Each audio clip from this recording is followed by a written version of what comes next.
The Aggies absolutely cleaned up in the transfer portal, but did they get all of their needs filled?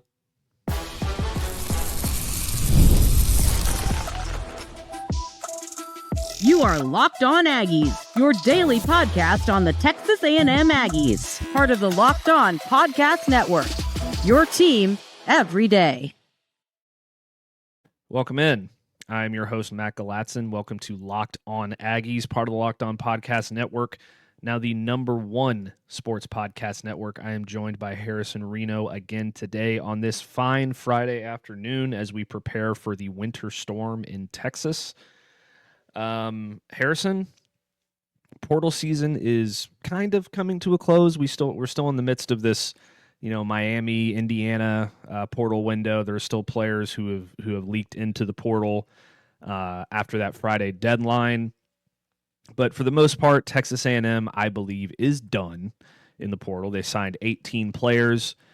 Some really good names, as we talked about yesterday, that we think are going to have an instant impact for this football team. But now it's time to look at what the weaknesses are in positions where we don't think they did a good enough job or, maybe missed out on completely. And there weren't a lot. They did a really good job at filling most of their needs. The one that really sticks out to me in my mind right now, as we record this show at least, then that could change over the coming weeks as the portal continues. Players are not all required to sign this week. We're going to have a long period of players who are still making their decisions over the coming weeks. But I think the one that really sticks out to me most right now is running back.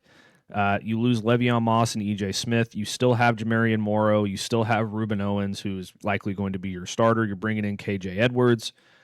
There's talent in that room, but it seems like you're missing the big bruiser, short yardage situation guy.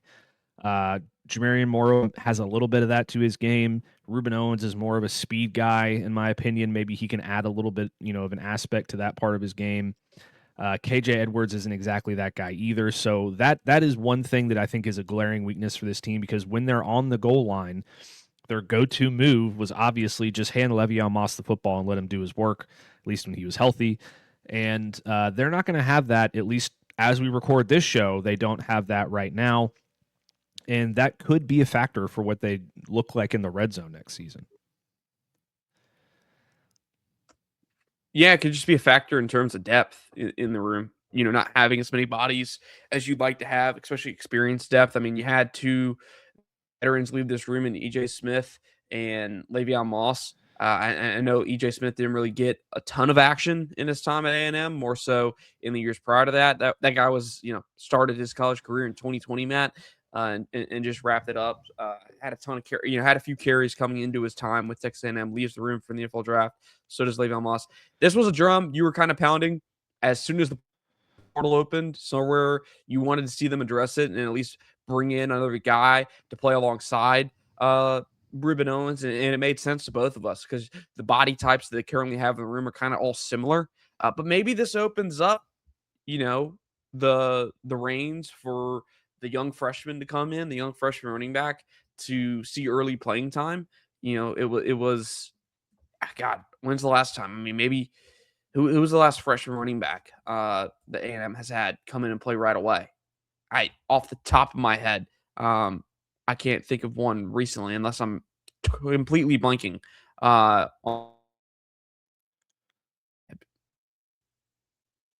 Yeah, I mean, I can't think of one off the top of my head either. Reuben Owens was expected to play a bunch his freshman year, and then he got hurt.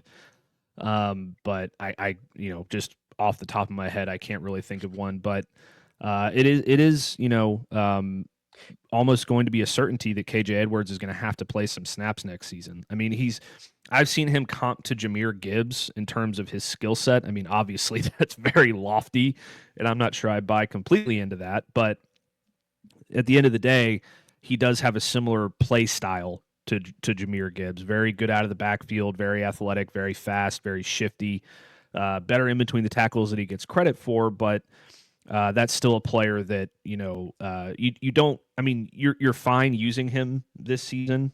You want to get him some reps, but I wouldn't want to rely too heavily on him, especially if Reuben Owens gets injured for a couple of games or whatever the case may be. So that is still a pretty big glaring glaring hole that I think that they needed to fill. Is there another one that you had, Harrison?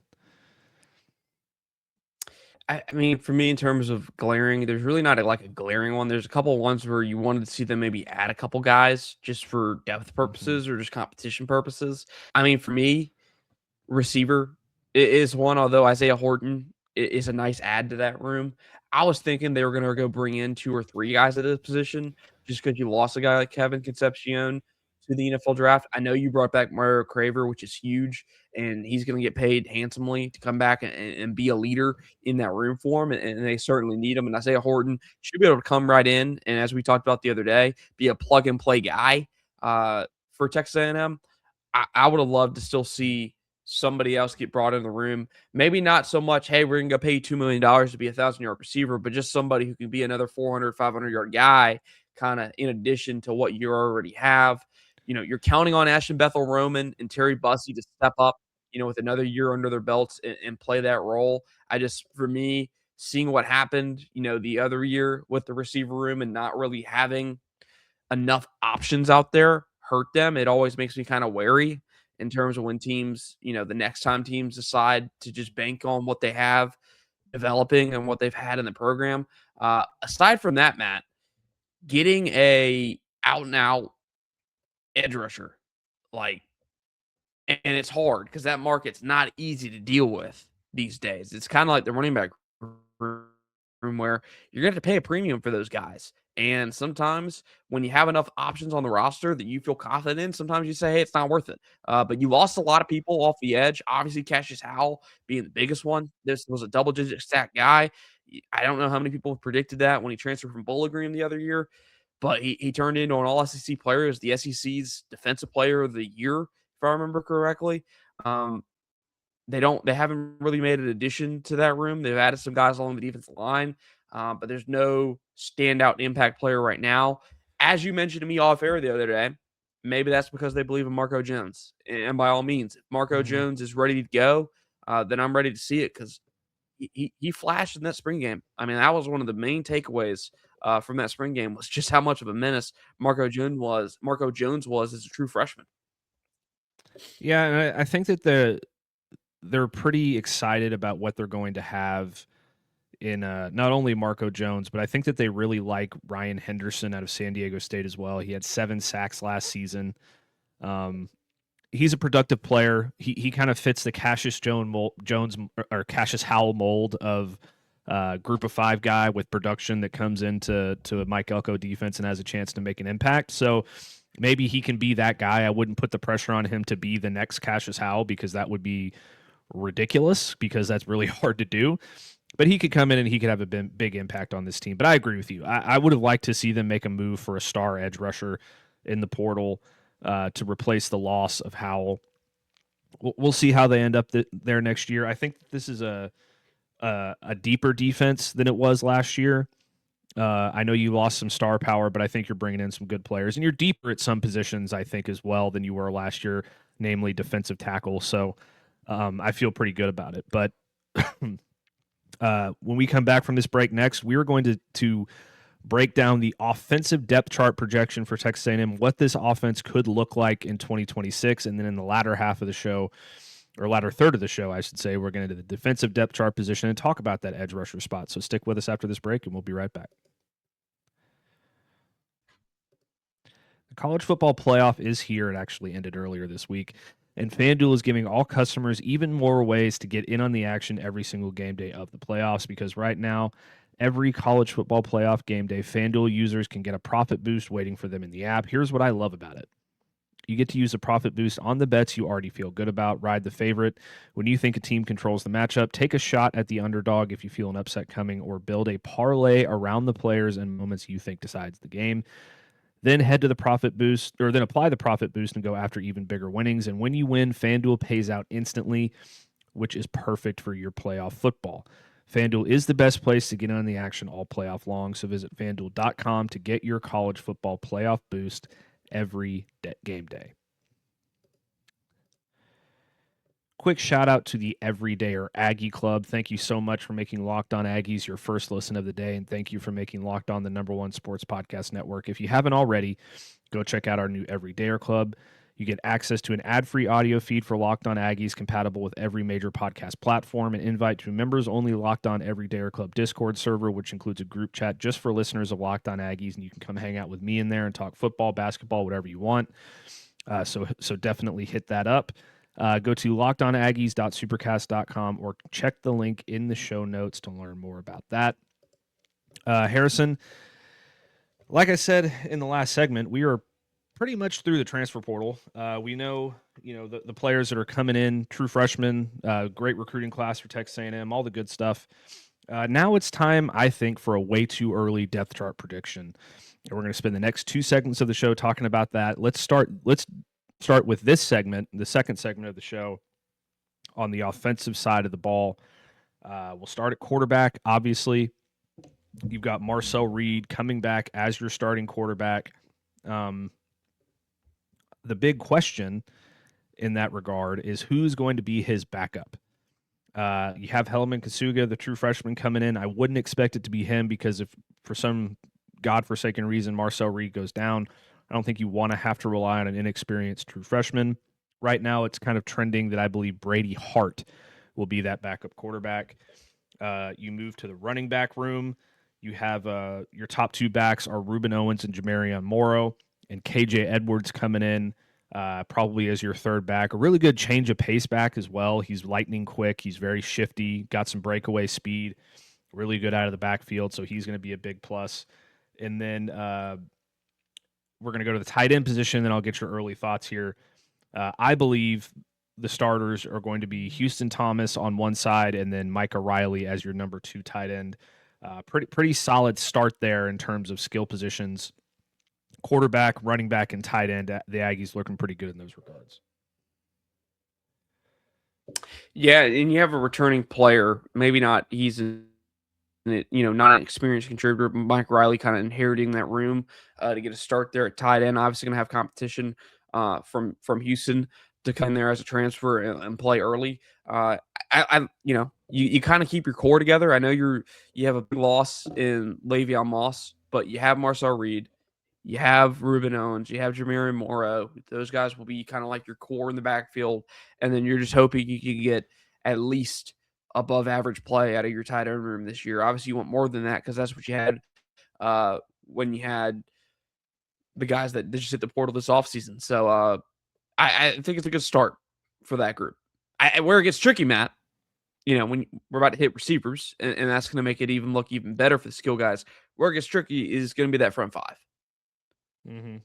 Yeah, and we will get there in just a moment because that is going to be a good discussion because there's a lot of different talent in that room. There's a lot of newcomers all over the field. But let's get this wide receiver group out of the way. I'm going to be very high on this wide receiver group next season. I believe your starters are going to be Isaiah Horton at the X. Perfect fit for an X receiver, big-bodied, tough. Can really go up there and get the football, win contested catches downfield, something they lacked on the roster last year. I believe your starting Z receiver is going to be Ashton Bethel-Roman. He really came on towards the end of last season and became a very big weapon for this team. I think he will continue that next season. And then I think they're going to move Mario Craver to the slot where he can operate in the middle of the field and use his speed to his advantage and his shiftiness to get away from linebackers and safeties and really be kind of a speed demon all over the field. I think he's a great fit for that spot. And then I think that your backups at receiver, at X, you're going to have Terry Bussey. At your backup slot is going to be Kelshawn Johnson. And then one that I'm really excited about, and a guy who could play X receiver as well, but you could also play him at Z, is Jerome Miles. This guy missed all of last season with an injury. Very highly touted recruit coming out of high school. If he can stay healthy, this guy has a chance to make an impact next year pretty early on because he's a super talented player. Yeah, and what season he has this coming season. There's going to be a lot of questions about, hey, what if scenario if Jerome Miles hadn't gotten hurt? Like, what would that receiver room look like just this past season? That's a guy who could be a potential, I don't want to say X factor, but huge contributor in his first season fully healthy. You hope to get him back and get him right where you thought he would be coming in as a true freshman. Matt, I guess it's that time where I'm just going to go ahead and throw in a sleeper. I'm curious. I was high on this guy out of high school. I think I he know can who you're play bringing year up. one. I don't know how big of a role, but Aaron Gregory, man, that kid was special at Douglas County. I saw him a number of times. He's silky smooth. Whether you were throwing it to him downfield or underneath, he just made things happen. It's a talented and more experienced A&M receiver room, which makes it tougher in terms of breaking the depth chart, breaking the two deep. But don't be surprised if this guy's out there early on, getting some snaps, kind of in some, special, I don't want to say special role, but get him some snaps early on to see what he can do. Is he more of an X receiver in your mind or a Z receiver in your mind? I think year one, probably a Z. I think you move him around, give him the ball in some different areas. He's not, just to me, I don't think he's this jump ball receiver. I think this guy wins downfield with his athleticism, wins with his speed, his release, his route running. I don't think this is going to be, you know, he's only 6'2.5". He's not 6'5". So he's going to be just as tall as most outside corners, maybe not just a little bit taller. But I think you're going to want to move him around and let him do some special things. Maybe you let him, play in the slot when you don't need Craver in there in the slot when you want to move. I think he brings a little bit of versatility. I'm not saying he's just a pure slot guy. This guy's going to be on the outside. But I have a hard time believing that we won't see him at some point kind of playing a bigger role than a typical freshman. I mean, that's super interesting because that could create a battle between him and Jerome Miles for that backup Z position, and you could have Jerome Miles playing more of an X position. We'll see how that one turns out. I really am intrigued by this guy. Harrison has been absolutely, you can't get a better word for this guy than what Harrison has given me over the past few months. So I'm excited to watch him play. He could be a freshman that has a big impact next year, so that's something to watch. All right, now we go to the offensive line. And this is the area that I have the most concern about on this Texas A&M team. I know they went out and got 4 new starters. I know they're returning Mark Naboo at center, which that's a big win. But not like these guys that they brought in, it's not the same level of excellence that they had last season. There's no Trey Zune. There's no Armaj Reed Adams. There's no Reuben Fothery or Demetrius Crownover or Chase Bezantis out of this group. There's some talent, but we'll have to see how this thing plays out next year. It is an area of concern for me, but we'll start on the left side. I believe the starting left tackle is going to be Tyree Adams, and I think he's going to at least battle for the starting job with Lamont Rogers, who is a really talented freshman last year, one of the top recruits that they brought in. He's going to compete for the starting job. Which one wins that role will still be up for debate. At left guard, I think it would be natural to put Cohen Eccles from the LSU transfer next to the LSU transfer and Tyree Adams. I think that would be kind of a natural mesh right there. And then Ashton Funk will probably back up Cohen Eccles. At center, you'll have Mark Naboo. We won't talk about that position very much. And then right guard, Javon Ball from South Carolina, another SEC experienced guy, should slot into that right guard spot, backed up by Blake Ivy. And then right tackle, Wilcom Formby. I like that move. I do. Alabama and LSU's offensive line were rather porous last year, so that's why I have a little bit of concern with those 3 guys specifically. But Wilcom Formby slots in at your right tackle spot to kind of shore up that right side of the line where Demetrius Crownover and Reuben Fothery were operating. So interesting. Give me your thoughts, Harrison, because this is a very much of an unknown for me. Yeah, I like what you did there on the left side, taking the 2 LSU guys, having that continuity within those guys. They've played together before. I don't know how much in actual terms of games experience, but they've definitely taken reps together all on the offensive line. Continuity is a big thing, and that's the one thing with the portal that kind of scares you is there is no, offensive line is one of those positions where unless you're just taking an entire offensive line from the same school, it's hard to develop that continuity and have that already built-in continuity on your roster. What will those guys bring to the room in terms of already playing each other? We'll see. Same thing, obviously, on the right side of the offensive line. those guys are experienced. They just will have some experience, and now they're just going to have to worry about building as a unit. Like you said, it's kind of hard with this group because some of these guys do come from programs that had underperforming offensive lines last year, and you could have a poor offensive line but have standout players because that's the one group where it's if you have a collection of good players, it may not be as good as a collection of lesser players, but they make for a better unit. And that's kind of what A&M's hoping for this year is maybe it's a collection of lesser talented players than what they've had individually last year, but it's a better collective unit. That's what they need to build. That's what they need to work on. Matt, I'm curious if at some point Lamont Rogers develops at a level where it becomes harder to keep him off the field. Maybe not because Tyree Adams is performing poorly or anything, but just because Lamont Rogers is truly developing at a faster pace and at a high level where you have to get him on the field. Maybe this becomes a 6-man rotation again, kind of like it was a lot through last year. I mean, sometimes it was even 7, but maybe you kind of have that depth at the offensive tackle room again where you have a young guy kind of and taking some snaps away from a guy that is good, but just they got to get both on the field. Yeah, I have really high hopes for Lamont Rogers. I think he's going to be a really good player for this football team. So I hope that he wins the battle because that means he is ahead on his development and he is going to be an impact player for this team for at least a couple years. So no disrespect to Tyree Adams. I just think that when you have a younger guy coming in, if he beats out a veteran for a starting job, that's only a good sign. Most of the time, in my opinion. So we'll see how that works out. After this break, we are going to get into the defensive depth chart and who we think is going to slot in at all these positions along with all these new look players along this defense. So stick with us after this break, and we'll be right back. Tax season doesn't have to just take over your life. This year, TurboTax is making it easier than ever just to hand things off and move on with your day. With TurboTax Full Service, you can have your taxes done for you by a trusted local expert start to finish without any stress or guesswork. They handle everything from W-2s to self-employed forms and work with you to get every deduction. You can upload your documents, go about your day, and get updates right in the TurboTax app. And it's a huge time saver and gives a real peace of mind knowing an expert is handling it. So for a limited time, you can have your taxes done by a local TurboTax expert for just $150 all in. If the TurboTax expert didn't file for you last year, just file by February 28th. Take taxes off your plate and get back to your life. Visit turbotax.com/local to book your appointment today.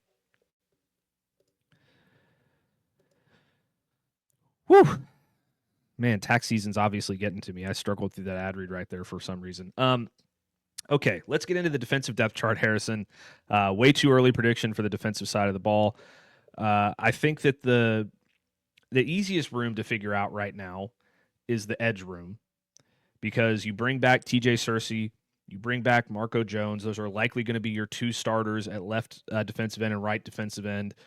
And I believe that backing them up will be Anto Saka and Sam Mpemba on one side, and then Ryan Henderson on the other side. That gives you a room of 5 players that you feel pretty good about. Not to mention, you're bringing in some talent in the recruiting class this year as well. Tristan Givens, one of those players. So really, really good group, really talented group. It lacks the star power that we had last year with Cassius Howell. I think that Marco Jones can turn into that guy, but it remains to be seen. It's a little bit of a projection. TJ Searcy is a really solid player, but I think Marco Jones is probably lining up as your star of this room next year.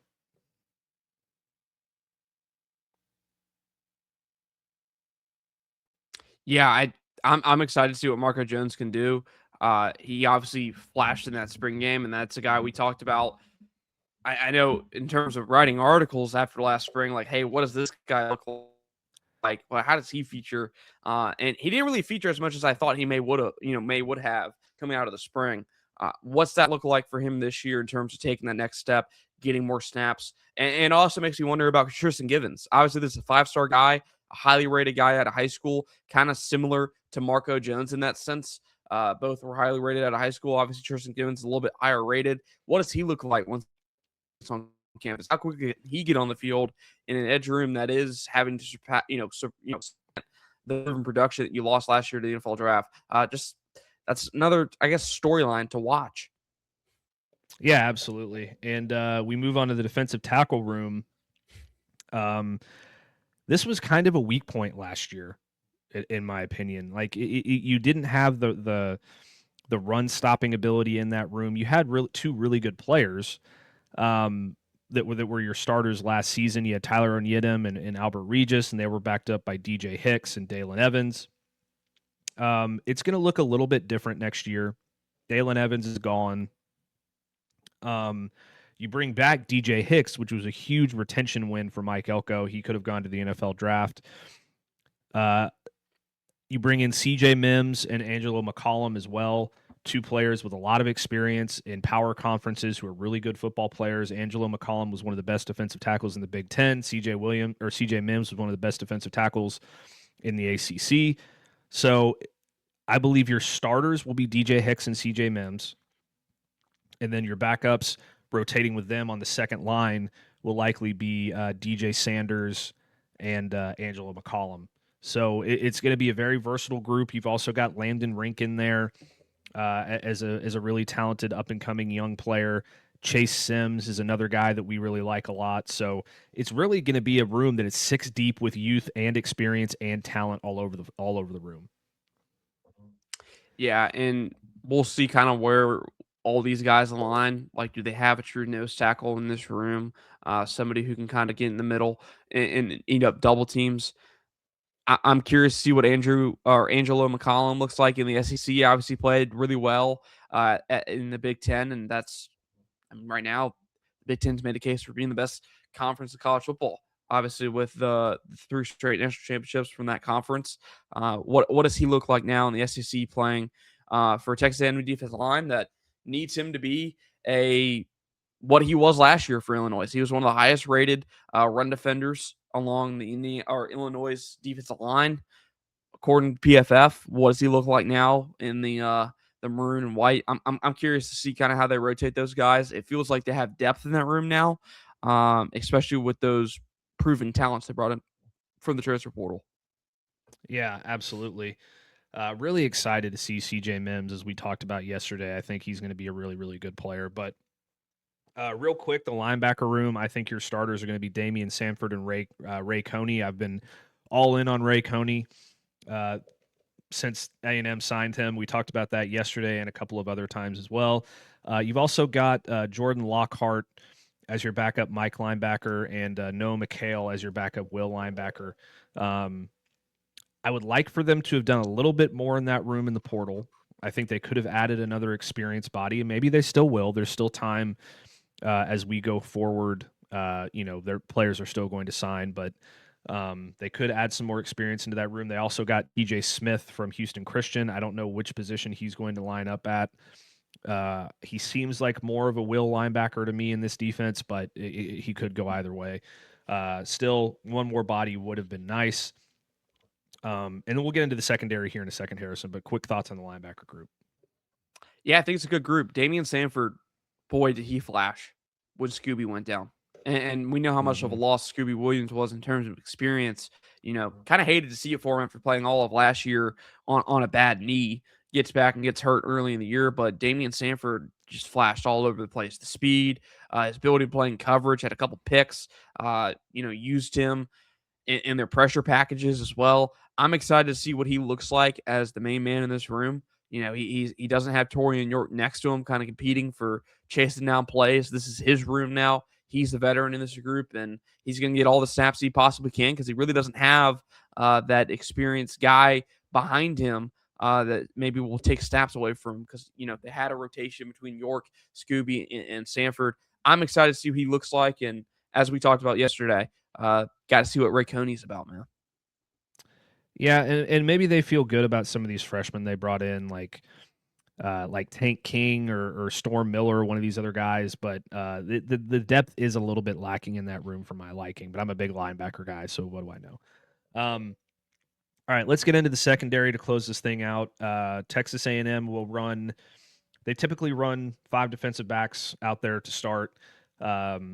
At left corner, I believe you'll have Des Ricks backed up by Adonis Curry. I think at right corner, you'll have Ricky Gibson and Julian Humphrey kind of battling for that other starting corner spot. I tend to put my money on Ricky Gibson, but they're very high on Julian Humphrey, and you know a lot about Julian Humphrey as well.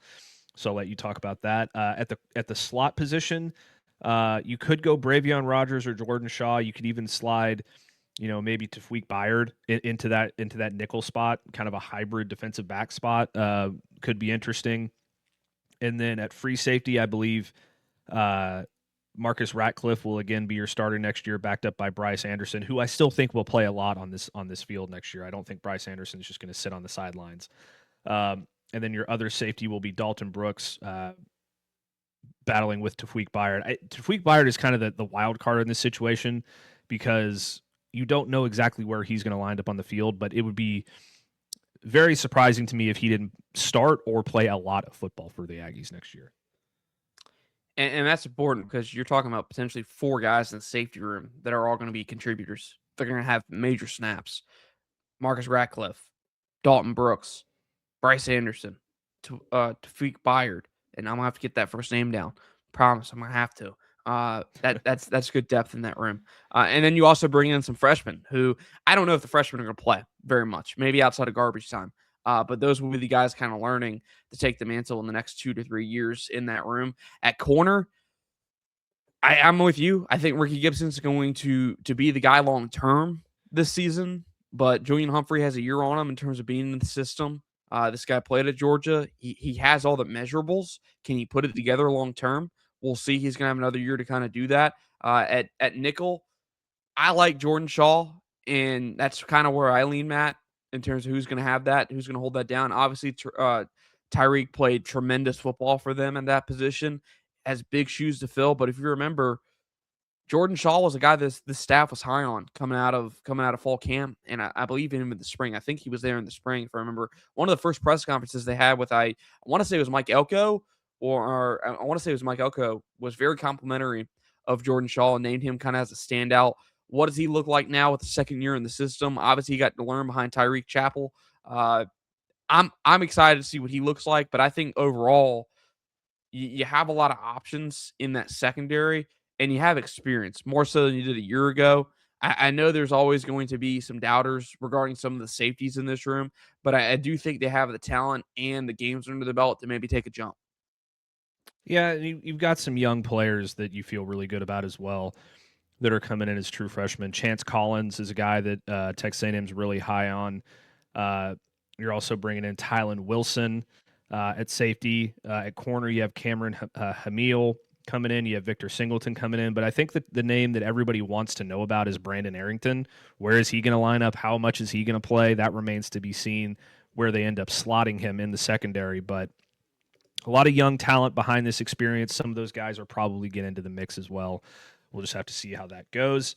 But that's going to do it for another episode of Locked On Aggies. Thank you so much for tuning in to Locked On Aggies. We will see you next week with more portal updates, more basketball, more probably some baseball as we go forward because that season's getting ready to start here in the next few weeks. So make sure you subscribe and follow Locked On Aggies so you get all the latest episodes. You can find us on X at Locked On Aggies, on TikTok at Locked On Aggies. You can find me on X at Matt Galatzan. You can find Harrison on X at Harrison Reno. And if you never miss an episode, the Everydayer Club is built for you. Get Locked On Aggies ad-free, plus members-only Discord access and more. Head to lockedonaggies.supercast.com to join the club. For those of you on video, we send you to the first ever 24/7 National Locked On Podcast Network YouTube channel. On audio, make sure your second listen is Locked On College Football, and we will see you next time.